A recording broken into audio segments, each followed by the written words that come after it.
નમસ્કાર મિત્રો, આ ખેડૂતો માટેની ચેનલમાં હું હરિભાઈ પટેલ તમારું હાર્દિક સ્વાગત કરું છું। ખેડૂત મિત્રો, આજનો આ વિડીયો મગફળી વાવતા દરેક ખેડૂતો માટે ખૂબ જ ઉપયોગી છે અને જાણવા જેવો છે। ખેડૂત મિત્રો, આજના કૃષિ કાર્યક્રમમાં આપણે વર્ષોની જેમ આ વર્ષે પણ મગફળીના ભાવ કેવા રહેવાના છે અથવા તો વર્ષ 2024-25માં ખેડૂતોને મગફળીના પોષણક્ષમ ભાવ મળશે કે કેમ તેનું વિવિધ ઉત્પાદનના આંકડાઓ, આયાત નિકાસના પરિબળો, વૈશ્વિક લેવલે બજારનો સર્વે તેમજ મગફળી બજારને અસર કરતા તમામ પરિબળો અને વિશ્લેષણોના આધારે વર્ષ 2024-25માં મગફળીના ભાવ કેવા રહેશે તેનો ખૂબ જ ઊંડાણપૂર્વકનો પદ્ધતિસરનો સર્વે કરીને સચોટ પૂર્વાનુમાન આપવાનું છે। સાથે આ નવરાત્રિ પછી શરૂઆતી દિવસોમાં મગફળીના ભાવ કેવા રહી શકે છે અથવા તો શરૂઆતી દિવસોમાં ભાવ વધશે કે ઘટશે તેની ચર્ચા કરીશું। અને સરકારે મગફળીના નવા ટેકાના ભાવ જાહેર કર્યા છે તો તેમાં શું ફેરફારો કર્યા છે તે મગફળીના ભાવ વિશે A to Z સંપૂર્ણ સચોટ માહિતી મેળવીએ તેના પહેલાં જે ખેડૂતોને આ ખેડૂતો માટેની ચેનલમાં જોડાવાનું બાકી હોય તે ખાસ નીચેનું બ્લેક કલરનું સબસ્ક્રાઇબનું બટન દબાવી આ ખેડૂતો માટેની ચેનલમાં જોડાઈ જજો, જેથી તમને ખેડૂતોને લગતા તમામ સમાચારો મળતા રહે। ખેડૂત મિત્રો, આપણો આ બજાર સર્વે કરવાનો મુખ્ય ઉદ્દેશ્ય વધુમાં વધુ ખેડૂતોને પોતાના મહા મહેનતે પકવેલા પાકના સારા ભાવ મળી રહે તે માટે બજારથી માહિતગાર કરવાનો છે। જેથી આજનો આ ખૂબ જ અગત્યનો વિડીયો છેલ્લે સુધી જોજો અને તમારા મિત્ર મંડળને પણ આ વિડીયો મોકલજો, જેથી દરેક ખેડૂતો બજાર ભાવની માહિતી જાણી શકે। તો મિત્રો, સૌ પ્રથમ અત્યારે મગફળી બજારમાં કેવી સ્થિતિ છે અને સરકારે નવા ટેકાના ભાવ શું જાહેર કર્યા છે તેની વાત કરું તો મિત્રો, સ્થાનિક બજારોમાં મગફળીની ધીમી આવકો શરૂ થઈ ગઈ છે અને બીજા રાજ્યોની મગફળી કરતાં ગુજરાતની મગફળીની ક્વોલિટી સારી હોવાનું વેપારીઓ જણાવી રહ્યા છે। અને સરકારે પણ મગફળીના ટેકાના ભાવમાં વધારો કર્યો છે, તે દરેક મગફળી પકવતા ખેડૂતો માટે એક સારી બાબત કહેવાય।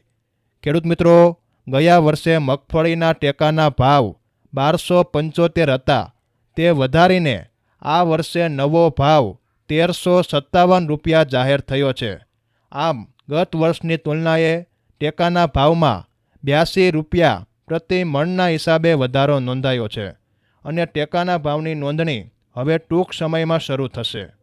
અને હવે મિત્રો, આ વર્ષે મગફળીનું ઉત્પાદન કેવું આવી શકે છે અને ઉત્પાદનની સામે કેવી માંગ જળવાઈ રહી છે તેની વાત કરું તો મિત્રો, ગત વર્ષની સરખામણીએ આ વર્ષે મગફળીનું વાવેતર પુષ્કળ પ્રમાણમાં થયું છે અને આ વર્ષે મગફળી માટે અનુકૂળ હવામાનના કારણે ઉત્પાદનમાં પણ નોંધપાત્ર વધારો થાય તેવી ધારણા છે।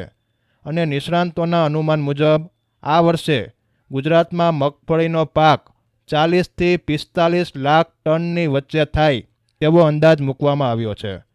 અને રાજસ્થાન, મધ્યપ્રદેશ, હરિયાણા તેમજ ઉત્તર પ્રદેશ જેવા રાજ્યોમાં પણ મગફળીના ઉત્પાદનમાં નોંધપાત્ર વધારો થાય તેવી શક્યતા છે, જેથી ઓવરઓલ ગત વર્ષ કરતાં આ વર્ષે મગફળીના ઉત્પાદનમાં વધારો થાય તેવી પૂરી શક્યતા છે। અને હવે મિત્રો, વધતા ઉત્પાદન સામે મગફળીની કેવી માંગ રહેવાની છે તેની વાત કરું તો મિત્રો, ગુજરાતની મગફળીની ક્વોલિટી સારી હોવાથી સિંગદાણાની નિકાસ માંગ વધવાની શક્યતા છે।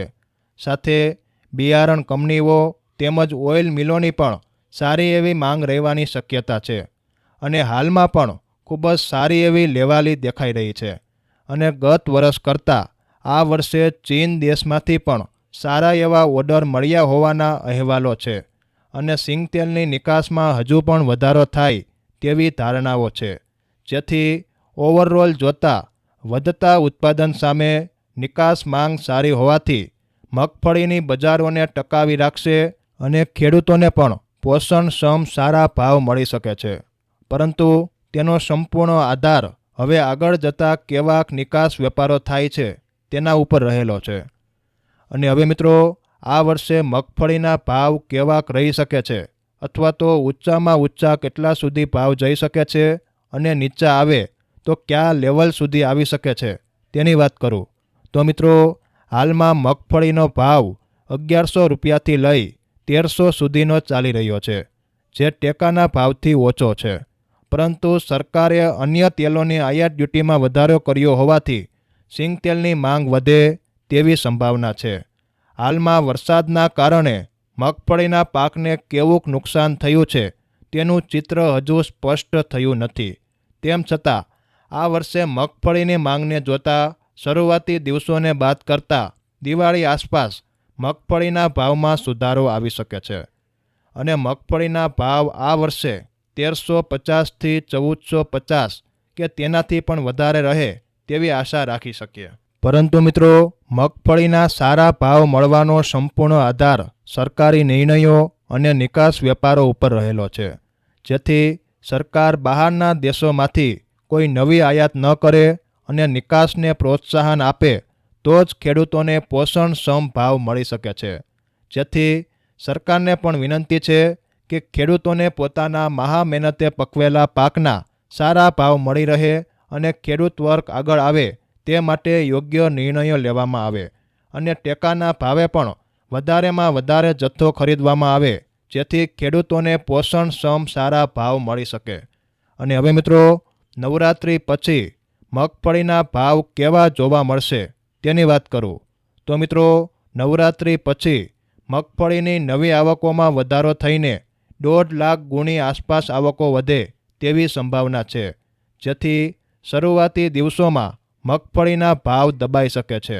તેમ છતાં ક્વોલિટી સારી હોવાથી લેવાલી સારી રહેવાની ધારણા છે, જેથી ઓવરઓલ નવરાત્રિ પછી મગફળીના ભાવ 1100 રૂપિયાથી લઈ 1250 આસપાસ રહે તેવી સંભાવના છે, જ્યારે અમુક ક્વોલિટીવાળી મગફળીના 1300 રૂપિયા આસપાસ પણ વેપારો જોવા મળશે.